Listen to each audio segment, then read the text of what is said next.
Bonjour, welcome back to another hogVIEW. 6 of the best for this week's selection of comics. The stuff that I'm enjoying. A nice, really balanced mixed bag this week, to be fair.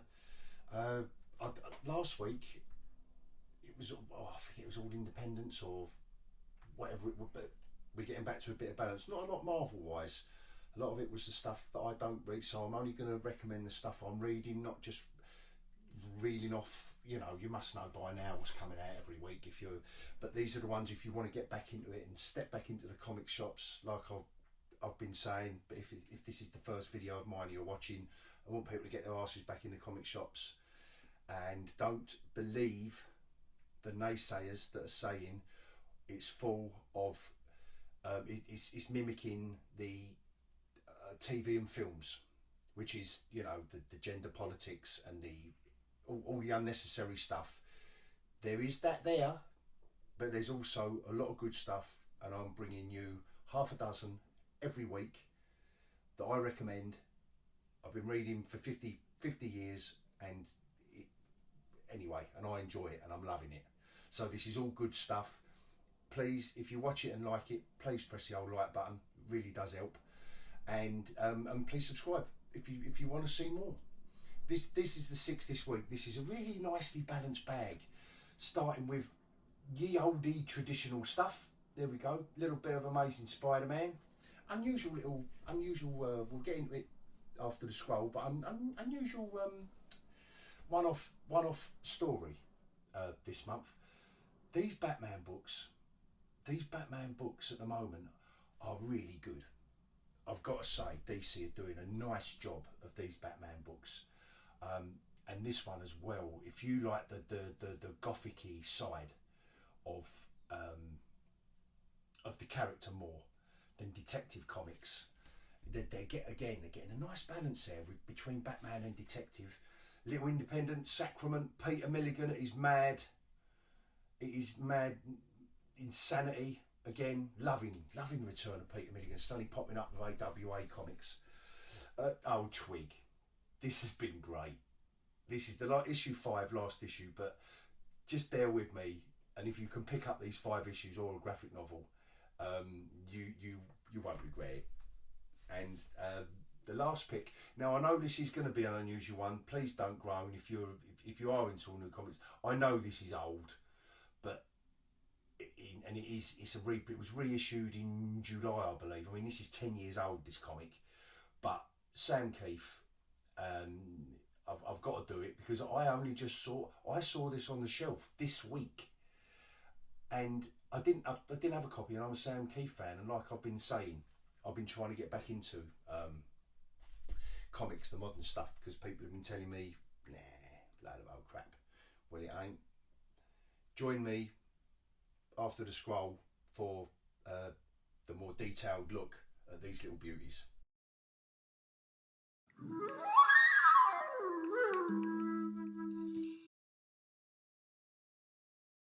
Okay guys, we're going to start with the traditional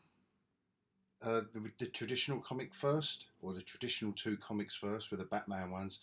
Nevertheless, I'm not saying that in any kind of detrimental way. Beautiful covers. This is issue 1064. Wow, 1064.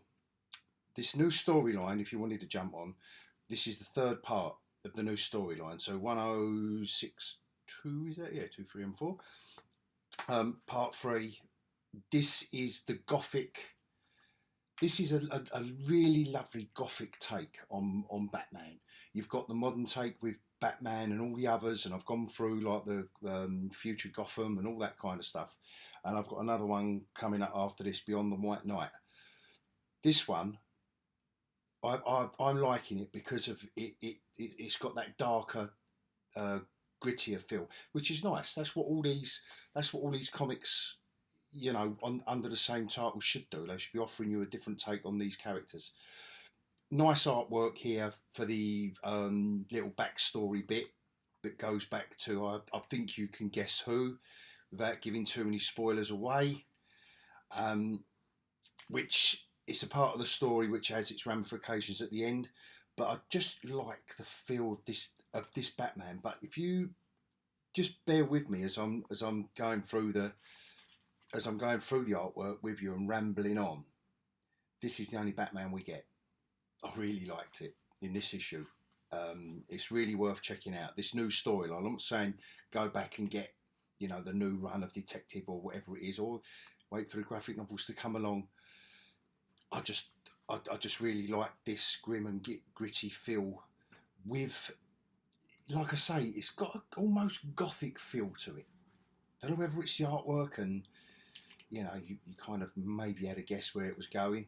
So, you know, a little bit of a spoiler alert on that one, but it's too late now, isn't it? But I would have put it on the blurb. Nice artwork. Yeah, traditional, classic storytelling. And in the back, now this little strip here, the artwork on it. Now, I love it. What I'm going to say is this would be so beautiful in black and white. I would love to see this artwork in black and white. It's a little backup story of Commissioner Gordon. He's not Commissioner now. And it reminded me of David Lloyd artwork. And obviously it's Dave Stewart on the colouring on this. But you look how much the artwork is relying on the colouring. Like just on the forehead. The colouring wasn't there. The black and white would just be you. It's what David Lloyd used to do, the original V for Vendetta, because the V for Vendetta, believe it or not, was first published in black and white, and it was coloured afterwards for the American market. And this would look absolutely glorious in black and white. And it's a cracking story. It is it's a grim, it's unrelenting. It's an unrelenting story, and it's done in a nice subdued art style. These nice small panels. There's no, you know, it's in the world of Batman, not you know, of Batman. Don't know. There we are, Jim Gordon, the coder. Simon Spurrier. Now, I haven't done any research on what he's done before. I'm just giving you how much I was impressed by these two guys. Well, you know how much I like Dave Stewart anyway. By Danny and Simon Spurrier. So that is our first pick. Well worth it. Part 3 of an ongoing storyline in Detective Comics. But Batman, they're doing some good stuff with Batman. So don't believe, I know it's my mantra at the moment, but do not believe the naysayers. This one, here we good old Dave Stewart again on the colouring duties. Back up to date, all the modern stuff going on. This is Black Label as well. I've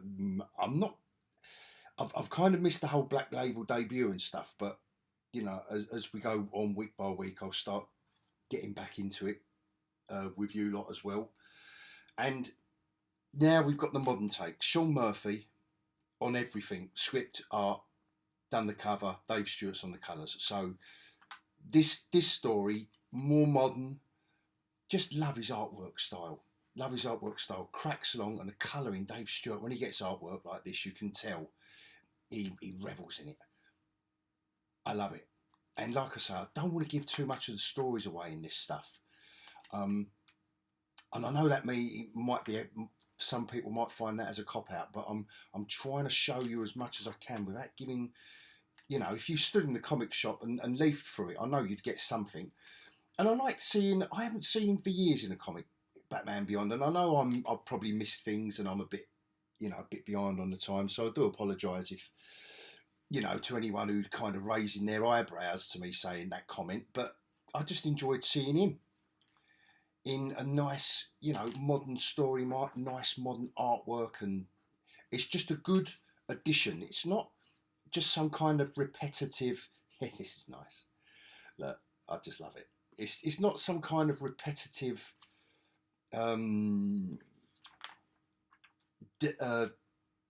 take on the Batman. You know, just another bloody comic with the same old character in it and the same old here we go again.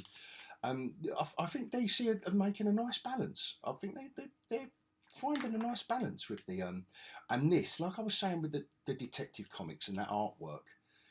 Look how nice this artwork is in black and white. I know it's for next issue, But look how nice it is. In black and white. It's gorgeous stuff. Now, I know it's probably, I don't know, you know, I should do a bit more research really, but I like to see, not knowing too much in a way, because I think sometimes knowing too much about different things spoils it. But I don't know whether this is created on a traditional paper board with pen and that. I'd love to think it was, but however he's created it, and it could be digitally done on those pads that I've seen the McFarlane thing do, and you know, the rest of it. If he does do it, I'm not saying then, oh no, I don't like it anymore. I'm just saying whatever he's doing makes it look like it is pen and board, which for, you know, geeky old hog like me, I'm loving it. Now you look at old J. Scott Campbell over here, showing off his artwork is going to be glorious, coloured, I reckon. Always coloured, always that modern take. But anyway, that's the second Batman, what I would say the traditional two of the week, but they are great nevertheless. Right, Amazing Spider-Man. Now I know I've been banging on about John Romita Jr. and obviously this is a cover by him. This is a one-off storyline. I think it might look, it obviously does look, because it's, and I won't bang on about what I think about tie-ins and all the rest of it, or the overuse of tie-ins, let me say that. So this is just a one-off, right? And I've got to say, when I first clapped eyes on the art, you know, I'm collecting the run, right? So the collector in me, and John Romita Jr. returns to, I think this is the third one-off we've had, right? Now, this artwork straight away, I've got to admit, just looking at the guy's Peter Parker, and the artwork is done by Nick Dragetta. Sorry if I get these names wrong, but it's nice, but for me it isn't suited to Spider-Man. Now, but I know that this is good artwork, don't get me wrong. Now, I don't want to give too many spoilers away, but you saw the cover and now you've seen this splash page. So what I'm just going to do is just show you some of this art, but I do like the cartoony style of it. But I don't know why they chose this particular artist for Spider-Man. But now, nevertheless, having said that, you don't see a lot of Spider-Man. I think this might be the only, you know, one of the few pages where you actually see him. And he's doing Spider-Man well. It's his Peter Parker. It's this. I don't know. And I know it's his style, and I do not dislike his style. But what I will say is, it shouldn't, if you're thinking, oh my god, I don't want to jump on it there, this is a nice standalone story. I will say that, a nice standalone story, and I'm saying that it does lead on to other things. Even now when I'm flicking through it, you know, I'm not so sure, I'm just not, but I really did, and I know I've said in the past that, you know, doesn't matter how good the story is, it won't hold up bad artwork. This isn't bad artwork, but even now I just can't get on. There's something about it. It's really, really weird. But this is a worthy addition if you fancy just a little take on Spider-Man, and you know, you want to get back into it. Modern comic. You can go from there. So that's Spider-Man. So moving on, Sacrament, #1. Now, obviously artwork that drew me to it, when the advertising art, what they was doing in it, I do like this anyway, is Peter Milligan. And another unusual art style in this one, but I think he's doing some brilliant covers, and the artwork really does suit the storyline. Absolution, just the quickly, just the advert, I recommended that last week, Peter Milligan as well. This reminded me of the American Horror Story. They did an apocalyptic one, and just the opening, and again like a European style. I mean, it's Marcello Fruzin on the artwork, so I can't imagine he isn't European. Maybe I could be way off on that, but nevertheless a nice style. basically The Exorcist in space in the future. That's really not doing it justice, but just to give you an overview and overall, and I like this kind of stuff. I am a sucker for kind of religious points of view, religious angles on stuff. And with Peter Milligan, you know you're always going to, it's always going to be intensely cerebral, and it's going to be very contemporary, and this certainly is. This certainly is, and it's matched by a nice nice artwork. Reminded me, yeah, just reminded me of that European feel. Just brings it all in. Just brings it all, and it's going to be all not what. Although I'm saying Exorcist in space, all is not what it's. You know that all is not what it seems. You know that's where it's going to go. Some nice concepts in it, like which you will expect from Peter Milligan. But this was a good first issue. Good first issue. That will be a cracking 5 issue. You know, with Peter Milligan, he knows how to definitely knows how to write a story. Big fan of his, and I'm a new fan of the artist as well. That must have frozen. So we get into the, you know, the weird and wonderful stuff with Sacrament, and Weird and Wonderful doesn't get any more wonderful than Twig.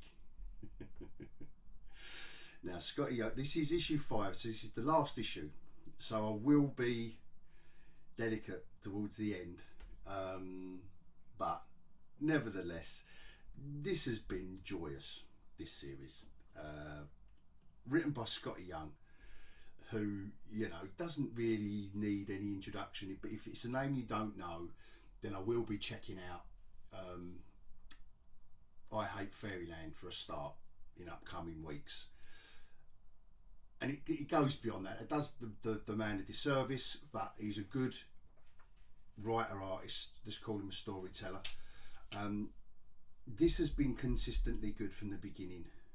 A quest story on an. That's all I'm going to say about it, because I really don't want to spoil people's enjoyment of this stuff. And I know I'm highlighting the art while I'm waffling, but written by Scotty Young, Kyle Strahm. I don't know what Kyle Strahm has done, but this was my first introduction to his artwork. You're getting the feel of it now. This is Twig, our hero. He's sent on a quest in issue 1, and these are his adventures. These are the hijinks, his adventures, all through the other 4. Beautiful colouring on it, which by Jean-Francois Beaulieu. And why can't anyone be called John Smith in comic books nowadays? John Romita Jr. See, names like that. I love names like that. But anyway, I digress. Jean-Francois Beaulieu. Oh, listen, I'm sorry. I do apologise in advance to everyone whose name I get wrong. I do not do it intentionally. But just look at this stuff, and I don't know, there's just something about it that's nice, and I do like the quirky end of artwork and storytelling. I do like that as a refresher. You know, I don't want to read capes all the time, and this provides, and certainly Scotty Young with his other one, with I Hate Fairyland with Image, and it just you can just see how, and the artwork gets really trippy, and that's the only word. I'm trying to find a word for it. The colouring, beautiful, I've got to say. And I know I've said it a couple of times, I probably will keep banging on about it, but I love the way that how the colourists are really becoming more and more an important part of the art team, and all the better for it, because you're not just getting someone in the print shop to just lay down flat colour on stuff. It's just not, you know, this is stuff like this is subtle. Someone's thought about this. Someone's thought about how the light is going to drop down on this, and the rock above it, shadowing it. You know, people, they think about this stuff, because this isn't in the art unless, you know, but I don't know how closely they work. I would love to know. you know, if any of you artists and colorists with names I can't pronounce ever watch one of my videos, get in touch, because I would love to know. And this is where it just goes, whoa, man. Just whoa. Anyway, what I'm gonna do, here we go, look, one more, look. This is, and it's great stuff, honestly great stuff. I won't go no more than there, to be fair, because if you're gonna read the book, and you know he's gonna save the girl or get the treasure or whatever it is at the end of his quest, Twig. But the fun has been, it's been a full fun packed 5 issues, without being immature, without being stupid, and without just relying on the artwork. Scotty Young has told a great, and again the colouring, looking, you know, I don't know what the colourist was working on here unless he works really closely with the artist, which I'd like to really think that the artist does, to be fair, in this day and age. I'd like to know that they work closely together to produce this kind of stuff. Go on, one more, I'll give you, look, bang. It has been fun. If you don't realise how much fun it's been, look, for 5 issues, then I can't say no more than that. So that's our Trippy one, and then, well, from Trippy to Sam Keith. Yeah, well, again, since the days of the Max, I've been a fan of his. I know he done some of his other early stuff on the early Sandman, but this, for me, Max was the one for me for Sam Keith.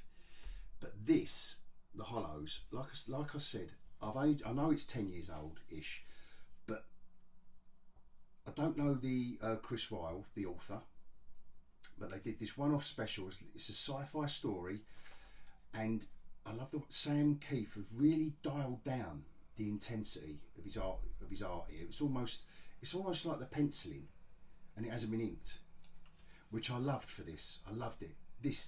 It literally looks like, but it's set in Japan, so I'm thinking he's gone for the kind of what did they call it? The block print wood stuff kind of effect on it. And he's really kind of toned it down. These are the soul eaters in the Hollows. So the basic setup of the story is the rich live in these cities that are in these genetically modified trees, so that you've got cityscapes here, and then all the mugs live down, you know, the typical sci-fi trope. But with Sam Keith involved with the storytelling, you know you're not going to get the typical Earp. When I was reading it, before I kind of got used to this little creature here being called Earp, when this character was talking, and she says more out there every day Earp, I thought, why does she keep burping? She's talking to the little animal. Anyway, that's just me being stupid. Just lovely Sam Keith all day long. You know, I know his style is going to be his Marmite, and particularly in this, is going to be even more so. But it really does suit the story. And that's all I'm going to tell you about the story, and I'll just flick through a little bit more. Like I say, almost the pencils. I don't know what he did here with charcoal, and you know, this isn't, clearly it's not just pencils and inks. Sorry, I'm struggling with the what's it, because I don't want to bend it too much. Getting involved with a bit of the lettering as well. Actually, I'll just flick back quickly. Who did the lettering? Robbie Robbins. Great lettering. You just can't, you know, when things like this, when things considered, it's not just things splattered around on the page. It has got to be, it's got to be spoken about, it's got to be recognised. Well, I think so anyway. Yeah, nice typical Sam Keith. Again, like I say, sci-fi story, you know, how you get a sci-fi feel, or how you get that old Japanese wood print ink, whatever they called it, style into a sci-fi story. But he's done it. He's done it. He's making, look, that reminds me of another one of Sam Keith's ones he done back in the day in the 1990s after the Max. So anyway, I'm gushing about Sam Keith, but it's a great story. by Chris Ryle. Yeah, originally released by IDW back in 2012 or 13, I think. But this is just a one-off special issue, one story, one and done. One and done, yeah. And it's great.